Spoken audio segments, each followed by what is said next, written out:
Good morning all of you. मैंने आपको कहा था नेक्स्ट वीडियो में मैं आगे के प्रश्नों की तैयारी कराऊंगी। तो देखिए, आप सभी लोग सपोर्ट करिए मेरा। चलिए देखते हैं आगे के प्रश्न।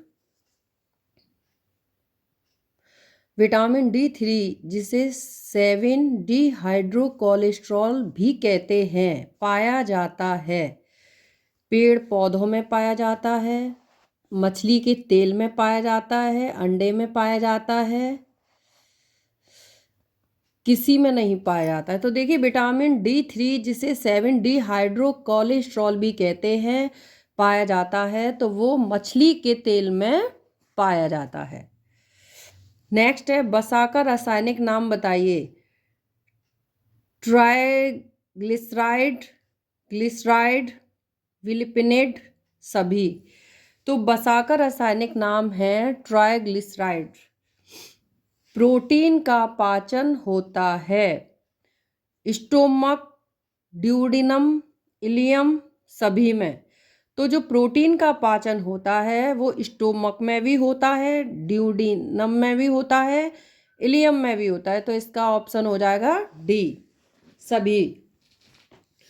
नेक्स्ट है, रुधिर की शुद्धि किस अंग में होती है। तो जो रुधिर हमारा जो शुद्ध होता है वो किस अंग में होता है। तो देखिए,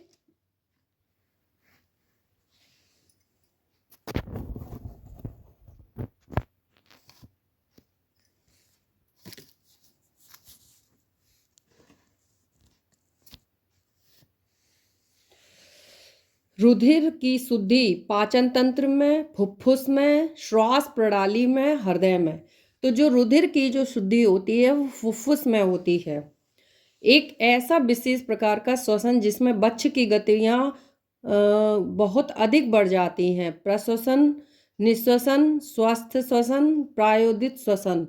तो इसका राइट ऑप्शन है प्रायोदित श्वसन। श्वसन की संपूर्ण क्रिया में लगभग कितना समय लगता है। 2 मिनट, 1 मिनट, 2 सेकंड, 4 सेकंड। तो जो श्वसन की जो संपूर्ण प्रक्रिया है उसमें जो समय लगता है वो 2 सेकंड का समय लगता है। नेक्स्ट देखिए, न्यूरॉन क्या है। यह एक प्रकार की तंत्रिका है। तंत्रिका कोशिका में पाया जाने वाला द्रव्य पदार्थ है। यह सूत्रों सहित तंत्रिका कोशिका है। पतले धागों का एक जाल है। तो न्यूरॉन क्या है, इसका जो सही आंसर है वो हमारा है यह सूत्रों सहित तंत्रिका कोशिका है। नेक्स्ट है, मस्तिष्क की तीनों झिल्लियों को संयुक्त रूप से कहते हैं। संयुग्मन, फिशर, मोनिंडीज, माइलिन। तो मस्तिष्क की तीनों झिल्लियों को संयुक्त रूप से कहते हैं मोनिंडीज। रंगों की सही पहचान न कर पाने के दोष को कहते हैं वर्णांधता, दूरदृष्टि दोष, निकट दृष्टि दोष। इनमें से कोई नहीं। तो रंगों की सही पहचान न कर पाने के दोष को कहा जाता है वर्णांधता।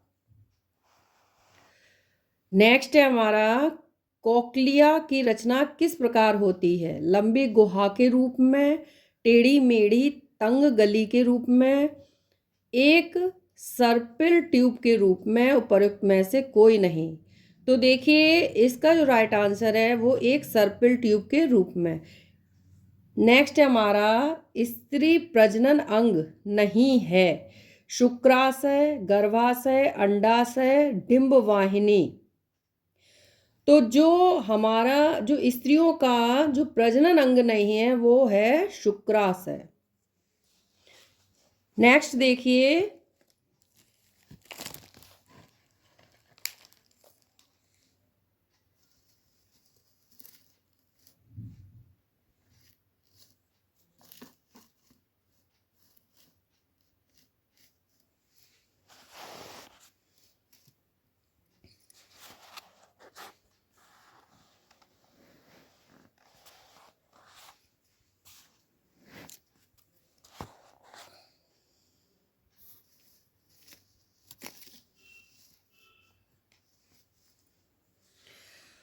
मासिक धर्म कितने दिन बाद आता है? 20 दिन बाद, 25 दिन बाद, 10 दिन बाद, 28 दिन बाद। तो जो मासिक धर्म आता है वो 28 दिन के अंतर्गत आता है। नर मनुष्य में शुक्राणुजनक जनन की क्रिया किस हार्मोन द्वारा तीव्र होती है? क्यूटिनाइजिंग हार्मोन, लैक्टोजेनिक हार्मोन, फॉलिकल उत्तेजक हार्मोन, उपर्युक्त सभी। तो इसका जो राइट आंसर है सी, फॉलिकल उत्तेजक हार्मोन। नलिका विहीन ग्रंथि है प्यूस, थाइमस, एड्रिनल, इनमें से सभी। तो जो नलिका विहीन ग्रंथि है वो ये सभी हैं, इनमें से सभी राइट आंसर। अच्छे दिन के संदर्भ में किसका महत्व है? अच्छी आदतों का, घरेलू स्वच्छता का, शारीरिक स्वच्छता का, इन सब का। तो इन सब का। वायु में प्रमुख भाग किस निष्क्रिय गैस का होता है? Oxygen, nitrogen, ozone, carbon dioxide. तो वायु में प्रमुख भाग जिस गैस का होता है वो है नाइट्रोजन। कमरे के अच्छे संवहन के लिए आवश्यक है एक खिड़की तथा एक दरवाजा, एक खिड़की, एक रोशनदान व एक दरवाजा, पारगामी संवातन व्यवस्था, कूलर की व्यवस्था। तो अच्छे कमरे के संवहन के लिए आवश्यक है पारगामी संवातन व्यवस्था। नेक्स्ट है हमारा, पिस्सू कहाँ रहते हैं? कूड़े में, जानवर के शरीर में, गंदे पानी में, चारपाई में। तो जो पिस्सू रहते हैं वो जानवर के शरीर में। सुलभ शौचालय एक उत्तम एवं आदर्श शौचालय है क्योंकि इसमें मल कीड़ों द्वारा समाप्त कर दिया जाता है। वह किसी प्रकार की दुर्गंध युक्त व विषैली गैस नहीं बनती है। वातावरण में प्रदूषण का भय नहीं रहता। इसके दूषित पानी से नदी का पानी भी गंदा नहीं होता। उपरोक्त सभी। तो जो राइट आंसर है हमारा उपरोक्त सभी। घरेलू स्तर को शुद्ध करने की उपयुक्त विधि है उबालना, आशवन, अवक्षेपण, क्लोरीनीकरण। तो जो घरेलू स्तर पर जल को शुद्ध करने की जो उपयुक्त विधि है वो उबालना सबसे बेस्ट प्रक्रिया है। अशुद्ध जल के माध्यम से कौन सा रोग हो सकता है? क्षय रोग, चेचक, हैजा, इनमें से कोई नहीं। तो जो अशुद्ध जल के कारण जो रोग होता है वो हैजा होता है। चलिए दोस्तों, तो आगे की वीडियो, आगे के प्रश्न मैं आपको आगे बताऊंगी, आगे आने वाली वीडियो बताऊंगी। प्लीज़ मेरी वीडियो को लाइक करें, कमेंट करें, सब्सक्राइब करें, सपोर्ट करें। थैंक्स।